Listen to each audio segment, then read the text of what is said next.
Hello and welcome back to the Karma Stories podcast. I'm Rob and I hope you are having a wonderful day today. Today I have a single story for you from the NuclearRevenge subreddit. The Karma Stories podcast is published to all major podcasting platforms, and you can also read along on YouTube under our @Karma Stories podcast handle. Alright, on to this epic story, let's jump right in. This story comes to us from A Quiet Borderline. A mother's instigation, a daughter's completion. I have promised my late friend that I wouldn't share this story until at least a year after her death. That time has passed. And this is nothing short of beautiful. Cruel, but beautiful. I'm going to switch to first-person point of view. This is the story as my late friend told me. I was an only child to two loving parents. Mom had a difficult pregnancy and an even harder labor. It was so bad that the doctor advised that they never try again. Because he didn't want his wife to die, Dad got a vasectomy that was successful. I was sad that I didn't have any siblings, but I had a happy childhood until I was a young adult. When I was in the middle of college, Mom was diagnosed with stage 4 HGSOC, high-grade serous ovarian cancer. It's the most aggressive form of ovarian cancer, and Mom's older sister and Mom both died from it. We knew her odds weren't good. I don't know what Dad was thinking, I really don't, but he started an affair with his coworker, a woman just a few years older than me. Coworker started integrating herself into mine and Mom's lives. She'd go shopping for us, keep the house in order, help me with homework, and even sit with Mom when Mom was going through chemo and Dad and I weren't there.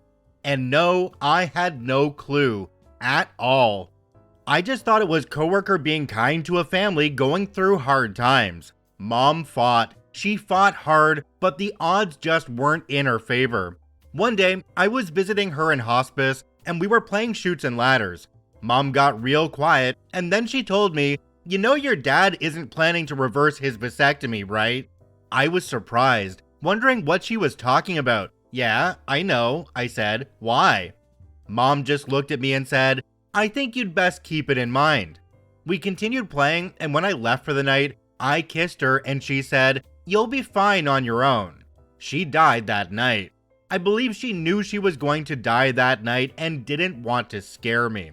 Once again, coworker was right by our side. She helped us plan the funeral, bought us food, helped out around the house, and slowly started moving her things in. It was like putting a frog in a pot of water and having the temperature raised. It was slow, it was gradual. A year or so later, she had completely moved herself in and was part of our lives. I don't remember what made me suspicious enough to start digging, but start digging I did. I learned the affair began shortly after Mom's diagnosis. I was sickened, furious, and saddened. I took out my cell, ready to confront Dad and coworker with the knowledge, but something else struck me. See, during one of her visits, coworker mentioned to Mom and me that she wished to have children with her fiancé. Mom knew that the affair was going on, and she trusted me to spill the beans. But I wanted to twist the knife further. As a result, I decided to play the long game. It was a gamble, one that had a good chance of not paying off, but it was one that I was willing to take. I kept my mouth shut. I watched as they courted, got engaged, and married 3 years later. I squealed with delight when they announced their engagement to me, wore a proud smile on their wedding day, and made a toast at the reception. I even took extra steps to hide test results from Dad's urologist in such a way that coworker wouldn't find it, but Dad would. Believe me, I was internally screaming. I wanted the world to know the way they hurt Mom and me during her darkest hour. I got dangerously close several times, but I said nothing, knowing the payoff would be worth it. Time passed, we played happy family. I got married to my awesome husband and had children. Dad and coworker played doting grandparents, but I knew from the pained look on coworker's face that she was bemoaning her empty nest. Just as I was beginning to give up hope, the day came. Coworker and I had started the tradition of getting together for coffee shortly after Mom's death. We'd talk girl things, again as I internally screamed. Laugh, cry, love, live, that sort of thing. That day, coworker was sad and sullen. I could tell she had been crying. I asked what was wrong. I couldn't believe my ears when I heard why. She was struggling to get pregnant for years, but assumed it was stress from work. Then, her periods started coming fewer and farther between. She decided to go to the doctor and find out why. It turned out she was entering perimenopause and her chances of successfully getting pregnant had dwindled. The doctor told her, in essence, her childbearing years were over. As I crooned sympathetic noises, coworker said, "It doesn't make sense. We tried so hard to have kids, but I wasn't able to get pregnant. I don't know why." It was then that I knew it was time. "You mean Dad didn't tell you?" I said. "Didn't tell me what?" she asked.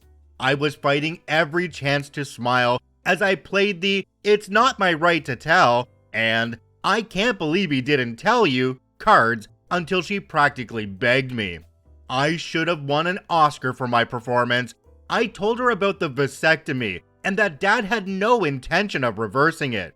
You should have seen coworker. She completely deflated like a balloon.